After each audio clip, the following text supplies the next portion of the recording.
strategy here with Matt going off first. The medal tables as it stands, Great Britain have 9 golds now, 7 silvers and 2 bronze. Italy have 9 golds, 6 silvers and 6 bronze. The gold medal here, Italy run quicker than Great Britain in qualification. They don't have the big names. Scotty, the most experienced on the first leg, will go against Matt Smith. So it'll be Charlie Dobson. Toby Harris has been brought in. Charlie's going to run the last leg, and Jeffries will go third. So that is backing Charlie to try and hang on to a lead. I think they hope they will have. Sakur, Bole, Vatrine Seger's very experienced team from Belgium, and the Dutch won't be too far away. Just worried about their front end really, but FIFA's will go well at the end. The Poles definitely got ability here. We're not going to be too much between these teams. We saw some bigger gaps in the women, didn't we, between certainly from gold and silver to the rest. But this Swiss team as well, look at Petrucciani and Spitz, know what it's like to do well here. Blame Ingebrigtsen for the cup of tea thing. It's just been a thing while everybody's been here in Birmingham. Now, watch out for these guys. Enyingi was sensational in the individual events. Molnar, who's their best, incredible talent, trained with Femke Ball group, ran 43.7, chasing down to get Hungary into this, and they knew they could bring Enyingi in, who's a 44-second flat man. He's going to go off first. He's very strong.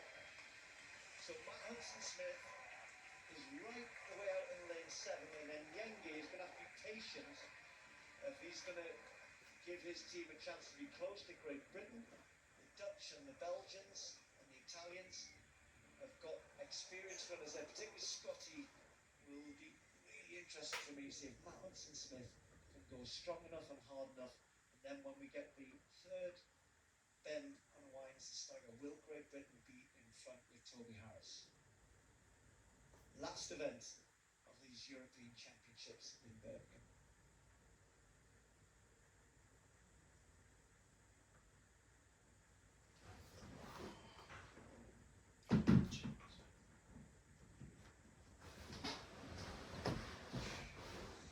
Start from everybody, that's the first thing to get out of the way. Matt Hudson-Smith just letting Scotty just move away a little bit down the back straight, but it's a much bigger stagger than they used to. And I've got my eye on Enyingi, the Hungarian athlete in lane 2, and he can just about see the others in the distance. Matt Hudson-Smith making up some nice ground here, moving away from Sakur of Belgium.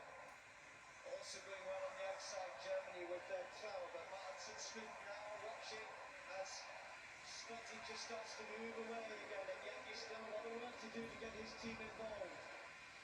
Well, Hudson-Smith has given us lead a little leg to give Great Britain and Northern Ireland the lead going into the second leg, but it's not quite played out that way. It will do just about in the staggers. Toby Harris, the Brighton man, has the baton now, but Belgium in a good position. Not quite the Belgian quartet of old, very experienced, but not as strong as it has been in recent years. So Toby Harris at the break will come across with the lead. Then Dylan Barney, then Sito for Italy, Blake for the Netherlands.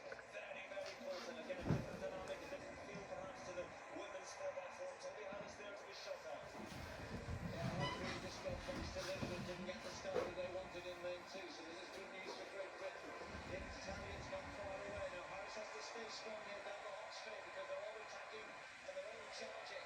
It's going to be very, very tight here. Ben Jeffries will try and give himself a bit of room with the back. The Italians have got ahead of us though, and Belgium just have to check in behind Jeffries. Then it's the Dutch, then it's the Swiss team, then it's the Hungarians. Still sit Hungary, have to be careful because Molnar will be last for them, and if he's even close, he's going to be a big danger.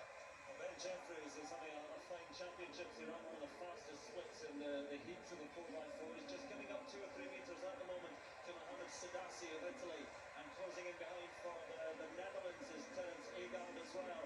Belgium will shut him out, but these 4 very close at the moment. Hungary trying to get back into a good run by Sadassi. They're just pulling away from Jeffries, and Great Britain and Northern Ireland. Jeffries having to work hard to get Charlie Dobson in position, but Italy with the lead as we go into the anchor leg. Bernardi's got it, Charlie Dobson's got it, Molnar's got it for Hungary in 5th place, but he looks a bit far back for me, but he is sensational. So it's Italy Great Britain, Belgium, then the Dutch, then the Hungarian superstar will be charging down the back straight. Now Charlie's had a little bit of an indifferent season with injuries and lack of fitness. What can he give Great Britain in the relay? Because the net has gone very hard. Is it too hard? And then look at this for Belgium coming into it with Segas as well. So what's Charlie got? Can he go charging down the home straight? This is about who's going to finish top of the medal table.